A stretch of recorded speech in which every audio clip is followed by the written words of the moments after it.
नमस्कार। तो कल तक आप सुन रहे थे पृथ्वी से लेकर बुद्धि तत्व पर्यंत ऐश्वर्य गुणों का वर्णन। तो अब मैं बताती हूँ, आज का पाठ शुरू करते हैं।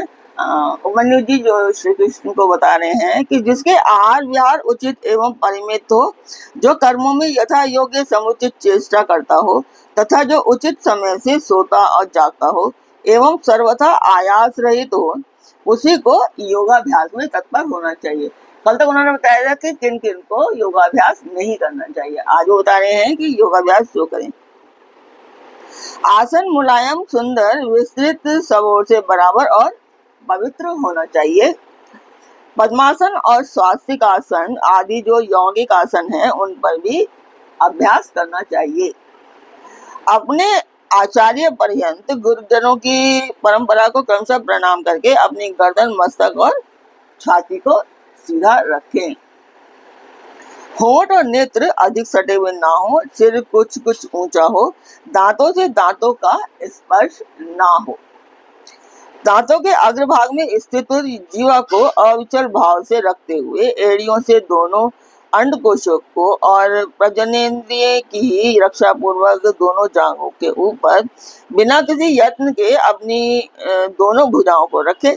फिर दाहिने हाथ के पृष्ठभाग को बाएं हाथ की हथेली पर रखकर धीरे से पीठ को ऊंची कर दें और छाती को आगे की ओर सुस्थिर रखते हुए नासिका के अग्रभाग पर दृष्टि जमाएं।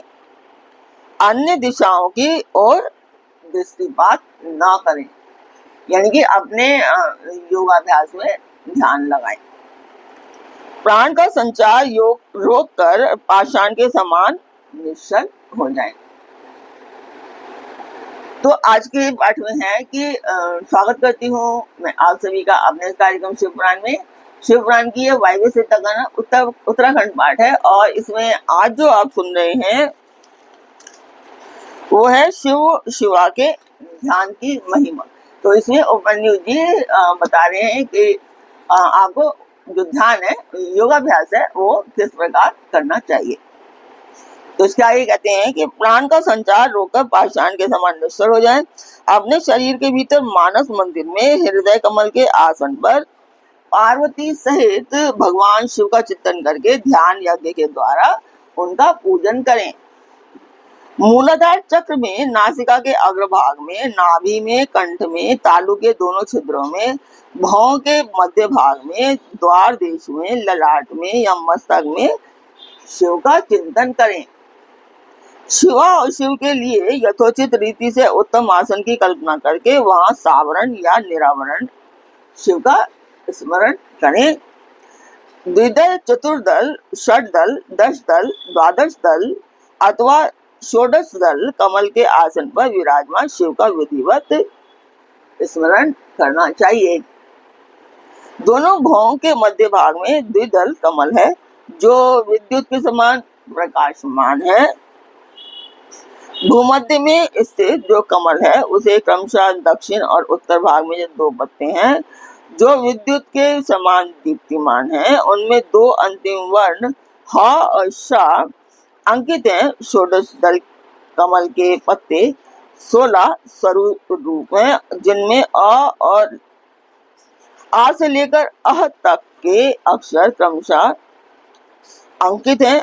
आ से अह तक यानी कि पूरी जो स्वर्णमाला है अ आ इ ई ओ वो से आ से लेकर अह तक। यह जो कमल है उसकी नाल के मूल भाग से 12 दल स्फुटित हुए हैं, जिनमें क से लेकर ठ तक के 12 अक्षर क्रमशः अंकित हैं। सूर्य के समान प्रकाशमान इस कमल के उन 12 दलों का अपने भीतर, हृदय के भीतर ध्यान करना चाहिए। वो यही कह रहे हैं कि आ से अंक तक 12 स्वर होते हैं हमारे, उसका ध्यान करना चाहिए। तत्पश्चात गौदुग्ध के समान उज्जवल कमल के 10 दलों का चिंतन करें। जो का से लेकर ठा तक भी होते हैं वो भी 12 कड़ी कही गई हैं, उसको भी ध्यान करना चाहिए। वो यही कह रहे हैं, उपमन्यु जी यही श्री कृष्ण को बता रहे हैं।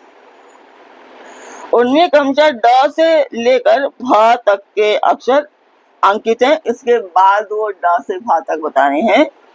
इसके बाद नीचे की ओर दल वाले कमल के 6 दल हैं, जिनमें बा से लेकर ल तक के अक्षर अंकित हैं।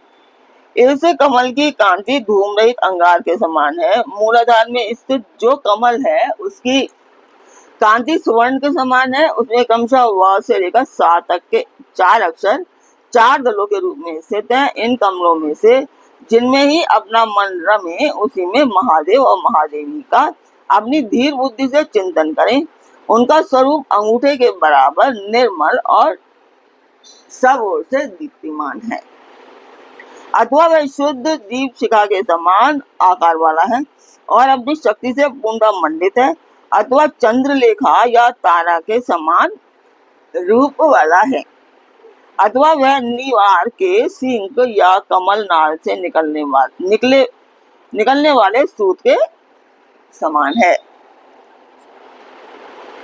कदम्ब के गोलक या ओस के कण से भी उसकी उपमा दी जा सकती है। वह रूप पृथ्वी आदि तत्वों पर विजय प्राप्त करने वाला है। ध्यान करने वाला पुरुष जिस तत्व पर विजय पाने की इच्छा रखता हो, उसी तत्व के अधिपति की स्थूल मूर्ति का चिंतन करें। वैसे तो उस समय पुराण काल में संस्कृत भाषा का इस्तेमाल किया जाता था, पर यहाँ पे क्योंकि ये कन्वर्ट करके बनाई गई है उसको लैंग्वेज को, तो इसीलिए वो इस हिंदी वर्णमाला का नाम दे रहे हैं। ब्रह्मा से लेकर सदाशिव पर्यंत तथा भाव आदि 8 मूर्तियां ही शिव शास्त्र में शिव की स्थूल मूर्तियां निश्चित की गई हैं, क्योंकि संस्कृत में भी यही वर्ण आते हैं, बाकी इनको यूज अलग तरीके से करते हैं, यही है। तो आगे उपमन्यु जी श्री कृष्ण को बता रहे हैं कि मुनीश्वरों ने उन्हें घोर, शांत और मिश्र 3 प्रकार की बताया है। फल की आशा न रखने वाले ध्यान कुशल पुरुषों को इनका चिंतन करना चाहिए। यदि घोर मूर्तियों का चिंतन किया जाए तो वे शीघ्र ही पाप और रोग का नाश करती हैं। मिश्र मूर्तियों में शिव का चिंतन करने पर चिरकाल में सिद्धि प्राप्त होती है, और सौम्य मूर्ति में शिव का ध्यान किया जाए तो सिद्धि प्राप्त होने में ना तो अधिक शीघ्रता होती है और ना अधिक विलंब ही। सौम्य मूर्ति में ध्यान करने से विशेषता मुक्ति, शांति और शुद्ध बुद्धि प्राप्त होती है। क्रमशः सभी सिद्धियां प्राप्त होती हैं, इसमें कोई संशय नहीं है। तो यहाँ आशा ये था आज का पाठ। यहाँ पर उपमन्यु जी श्री कृष्ण को बता रहे थे सिद्धियों के बारे में, कि सिद्धि किस तरीके से प्राप्त की जा सकती है, और योग के बारे में। आशा करती हूँ आपको पाठ अच्छा लगा होगा। तो सब्सक्राइब करेंगे, लाइक करेंगे आप लोग, और शेयर करेंगे, और अपने परिवार और मित्रगणों से भी सब्सक्राइब एंड शेयर करने के लिए अवश्य कहेंगे। तो आगे दीजिए। ओम नमः शिवाय, जय माता दी।